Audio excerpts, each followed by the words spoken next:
Teddy bear में sniper gun, school मस्जिदों में टेरर नेटवर्क,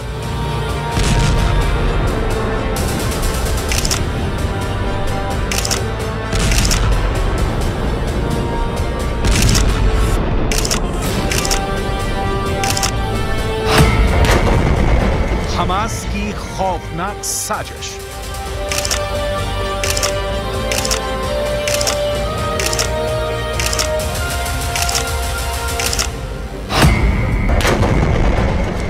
आईडीएफ के खिलाफ बड़ा प्लान।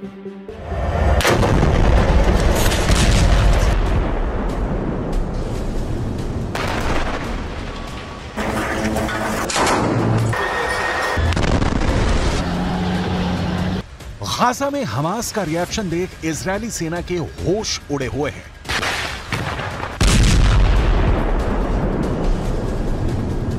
इजरायली सेना की बमबारी के बीच हमास ने गाजा में जो व्यू रचना की है, बेंजामिन नेतन्याहू के पास उसका कोई तोड़ नहीं दिख रहा।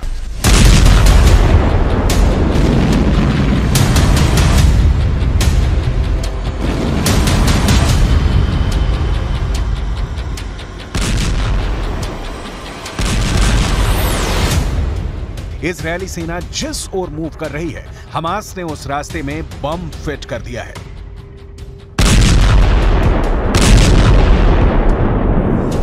यह सही है कि 19,000 फिलिस्तीनियों की मौत हुई, लेकिन इजरायली सेना की जीरो डेथ वॉर की स्ट्रेटजी के भी परखच्चे उड़ गए हैं।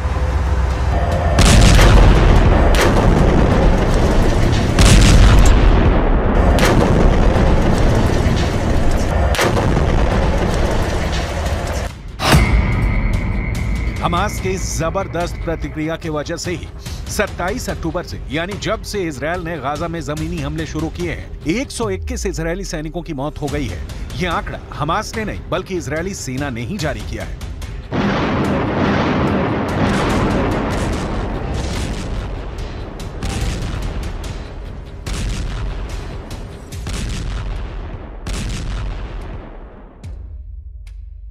चालीस से 45 किलोमीटर लंबी और 6 से 10 किलोमीटर चौड़ी गाजा पट्टी में हमास ने ऐसी कौन सी तैयारी कर रखी है कि इजरायली सेना गाजा पर अब तक कब्जा पाने में असमर्थ रही है।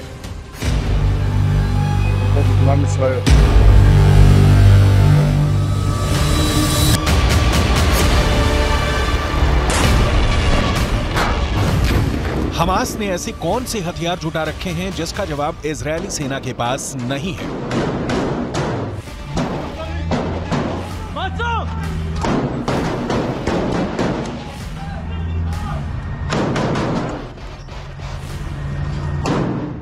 हमास के लड़ाकों ने पूरे गाजा में फैली सुरंगों की रचना कैसे कर रखी है कि इजरायल की सेना उनमें घुसने से पहले ही मात खा रही है। इन सारे सवालों का जवाब डिटेल में दिखाएंगे। अभी हमास ने इजरायली सेना के खिलाफ जो चक्रव्यूह रचा है, उसे देखिए।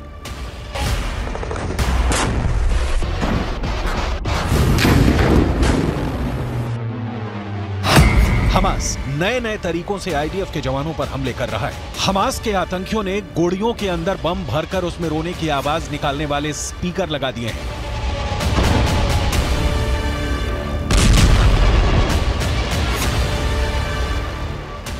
उनकी कोशिश थी कि इजरायली बंदूकों की तलाश कर रहे आईडीएफ के जवान उसे बच्चों के रोने की आवाज समझेंगे। जैसे ही उनके पास आएंगे, बम के धमाके में मारे जाएंगे।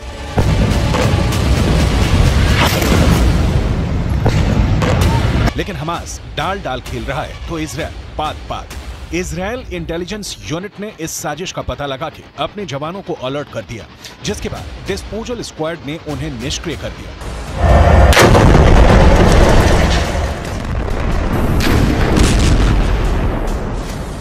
इजरायली सेना ने दावा किया है कि हमास गुड़ियों और बच्चों के बैकपैक्स को जानबूझकर एक सुरंग शॉप के पास रखा था, जो एक बड़े टनल नेटवर्क से जुड़ा हुआ था।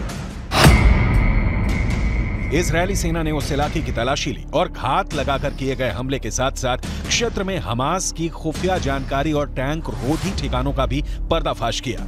आईडीएफ ने दावा किया था कि हमास के आतंकियों ने टेडी बियर के अंदर स्नाइपर राइफल और बम छिपाए हुए थे। इन टेडी बियर को लेकर आतंकी आम लोगों के बीच रहे थे। इसके अलावा गाजा के कई स्कूलों और मस्जिदों के नीचे टनल नेटवर्क भी मिला है। इसके जरिए आतंकवादी सुरक्षित आवाजाही करते। इतना ही नहीं, हमास ने इजरायली सेना की नजर से बचाने के लिए स्कूल में हथियारों का गोदाम बना रखा था।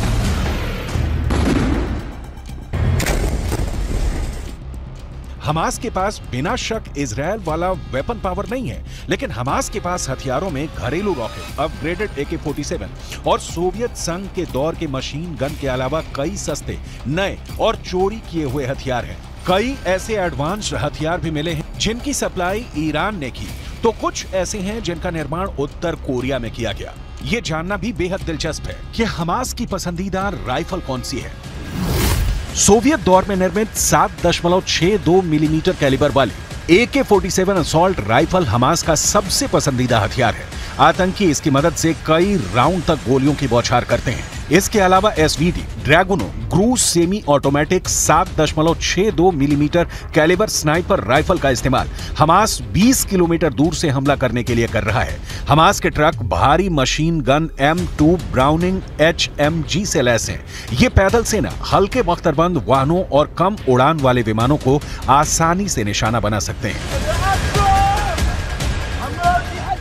ये समझना बहुत जरूरी है, हमास जैसे संगठनों के पास जो भी हथियार हैं वो या तो ईरान से आए हैं या हमास ने स्मगलिंग से उसे मंगाया है या सोवियत दौर के हैं। इन हथियारों से हमास इजरायल को नुकसान तो पहुंचा रहा है।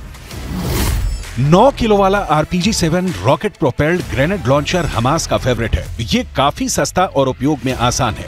सोवियत संघ का बना यह हथियार कंधे पर रहता है और एक ट्यूब से रॉकेट दागता है। यह रॉकेट आसानी से 200 से 700 मीटर की दूरी पर मौजूद टैंकों को आसानी से तबाह कर सकता है।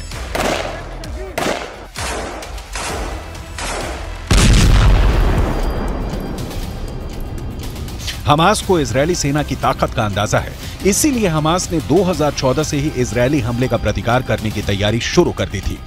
जिन सुरंगों को नष्ट करने की बात हो रही है या नष्ट की जा रही हैं, ये सुरंगें दुनिया के लिए अजूबा हैं। सोचिए जरा, 40 से 45 किलोमीटर लंबी और 6 से 10 किलोमीटर चौड़ी गाजा पट्टी में जमीन के नीचे हमास ने 500 किलोमीटर लंबी सुरंग खोद रखी है। इन सुरंगों में हमास की जान बसती है। इनके हथियार, इनके लड़ाके, इनके नेता सारे सुरंगों में शरण पाते हैं। जहां तक सुरंगों के सफाई की बात है तो इजरायल ने बहुत सी सुरंगों को मटिया मेट कर दिया है, लेकिन अभी ऐसी कई सुरंगें हैं जहां अब भी इजरायल की सेना नहीं पहुंच पाई है। इन सुरंगों को नष्ट करने के लिए अब इजरायली सेना इनके भीतर समंदर का पानी छोड़ रही है। हमास का बचना मुश्किल नहीं, नामुमकिन है। लंबे वक्त तक हमास के टिके रहने की कोई संभावना नहीं दिख रही है। ईरान, जिससे सबसे ज्यादा हथियार मिलने की हमास को उम्मीद थी, उसने साथ छोड़ दिया है, लिहाजा हमास फंस गया है। बाकी किसी भी अरब देश से उसे कोई मदद नहीं मिल रही, जबकि इजरायल को अमेरिका से सीधे हथियारों की सप्लाई हो रही है। नतीजा जमीन पर दिख रहा है।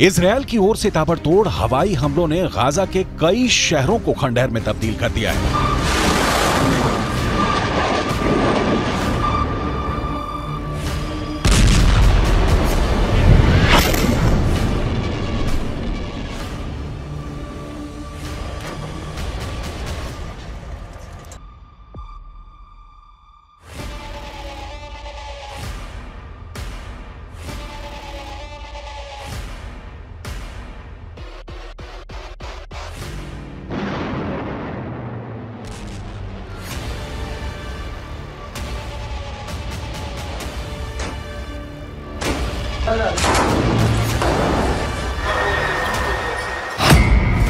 गाजा हमले में करीब 40 से ज्यादा लोगों की मौत हो गई है। सेंट्रल गाजा के एक शरणार्थी शिविर पर हुए हवाई हमलों में करीब 33 लोगों की जान चली गई है।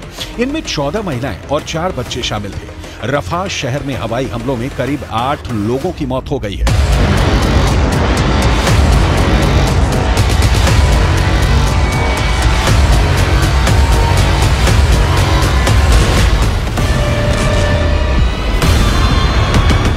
हर बीतते दिन के साथ इजराइल गाजा पर अपना नियंत्रण बना रहा है। खान यूनुस में इस वक्त इजरायली सेना भीषण बमबारी कर रही है। खान यूनुस से नहीं, गाजा के कई बड़े शहरों पर इजरायली सेना ने हमले तेज कर दिए हैं। इजरायल के प्रधानमंत्री बेंजामिन नेतन्याहू को बहुत गौर से सुनिए, क्योंकि जिन्हें युद्ध विराम की उम्मीद दिख रही है, उन्हें बहुत निराश होना पड़ेगा। बंधकों की मौत की हमास वाली धमकी का इजरायल के प्रधानमंत्री बेंजामिन नेतन्याहू के ऊपर कोई असर नहीं दिख रहा है। אנחנו נשיג את כל יעדינו, חיסול החמאס, שחרור כל חטופינו, והבטחה שעזה לא תהפוך מחדש למוקד טרור, הסתה נגד מדינת ישראל והתקפות נגד מדינת ישראל. אנחנו נמשיך להילחם עד הסוף למען הנופלים ולמען הבטחת חיינו כאן בארץ ישראל. इजरायल फिलिस्तीन की जंग देखते देखते कई पीढ़ियां गुजर गईं, लेकिन 2023 में जिस तरीके से युद्ध छिड़ा है, उसने तबाही की नई कहानी लिख दी है।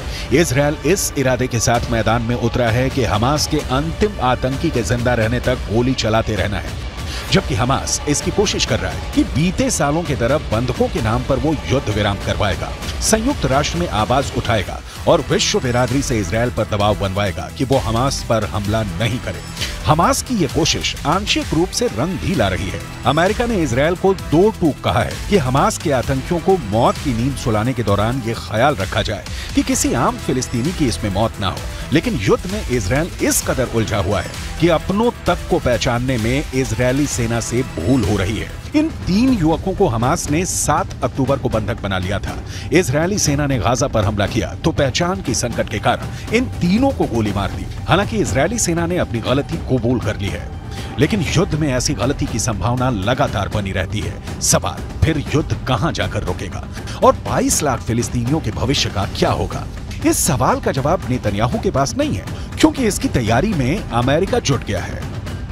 जो बाइडेन का कहना है कि वो एक नई फिलिस्तीनी प्राधिकरण देखना चाहते हैं, जिसे महमूद अब्बास 2005 से चला रहे हैं। बाइडेन चाहते हैं कि संघर्ष समाप्त होने के बाद नई फिलिस्तीनी प्राधिकरण गाजा में कार्यभार संभाले। गाजा में आखिरी बार चुनाव 2006 में हुए थे। इस चुनाव में हमास को जीत मिली थी, लेकिन हमास ने सरकार बनाते ही महमूद अब्बास की फतह पार्टी के नेताओं के खिलाफ हिंसा शुरू कर दी थी। इस हिंसा में फिलिस्तीनी प्राधिकरण और फतह के हजारों कार्यकर्ता मारे गए। इस हिंसा के बाद महमूद अब्बास ने हमास के प्रमुख इस्माइल हानिया को पद से हटा दिया था, लेकिन हानिया ने इससे इनकार करते हुए फिलिस्तीनी प्राधिकरण से अपना रिश्ता तोड़ लिया था।